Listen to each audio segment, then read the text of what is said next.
ഞാനിന്ന് ഇവിടെ ഉണ്ടാക്കുന്നത് രസ്മലായി ആണ്. അത് മിൽക്ക് പൗഡർ വെച്ചിട്ടുള്ള രസ്മലായി ആണ്. പെട്ടെന്ന് തന്നെ എളുപ്പത്തിൽ ഉണ്ടാക്കാൻ പറ്റുന്നതാണത്. ഒരു 15 മിനിറ്റ് കൊണ്ട് ഉണ്ടാക്കാൻ പറ്റുന്നൊരു റെസിപ്പിയാണ്. അതിന് 1 കപ്പ് പാൽപ്പൊടി എടുത്തിട്ടുണ്ട്, 1 ടേബിൾ സ്പൂൺ കോൺഫ്ലവർ, 1/2 ടീസ്പൂൺ മൈദ, 1 teaspoon baking powder, 1 table spoon oil, 1 മുട്ട നന്നായി ഒന്ന് ബീറ്റ് ചെയ്തെടുക്കണം. ഇതെങ്ങനെ ഉണ്ടാക്കുന്നത് നോക്കാം. പാൽപ്പൊടിയിലേക്ക് ഞാൻ ആദ്യം ബേക്കിംഗ് പൗഡർ ഇട്ട് നന്നായി ഒന്ന് മിക്സ് ചെയ്ത് കൊടുക്കുന്നുണ്ട്. അതിനുശേഷം 1/2 ടീസ്പൂൺ മൈദയും കോൺഫ്ലവറും ഇട്ട് നന്നായി ഒന്ന് മിക്സ് ചെയ്തെടുക്കുക.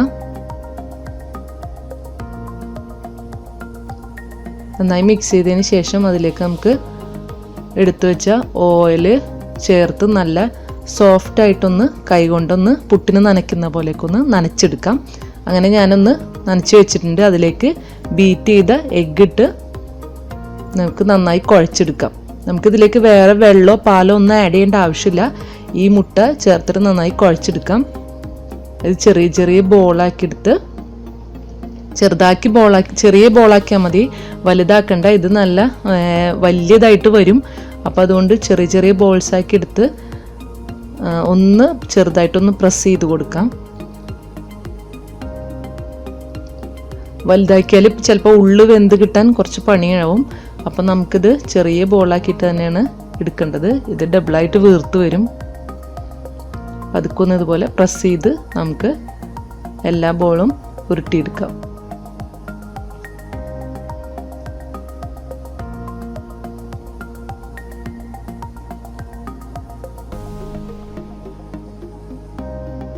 അപ്പം ഞാൻ എല്ലാ ബോൾസും ഉരുട്ടി വെച്ചിട്ടുണ്ട്.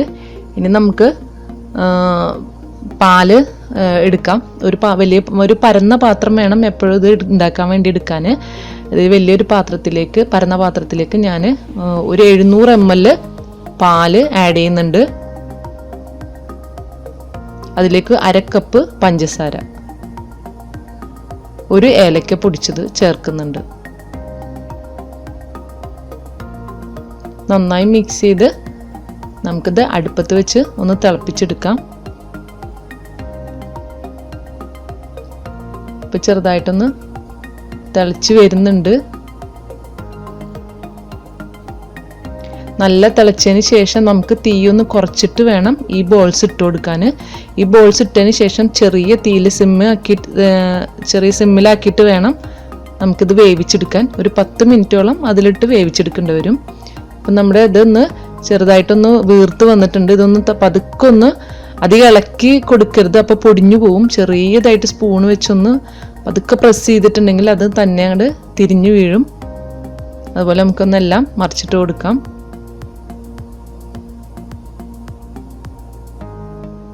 ഇപ്പം നമ്മുടെ രസ്മലായി ഒക്കെ വെന്ത് നല്ല സോഫ്റ്റായിട്ട് വന്നിട്ടുണ്ട്. ഇത് നമുക്ക് സെർവിങ് പ്ലേറ്റിലേക്ക് മാറ്റാം. ഞാനിപ്പോൾ സെർവിങ് പ്ലേറ്റിൽ എടുത്തു വെച്ചിട്ടുണ്ട്.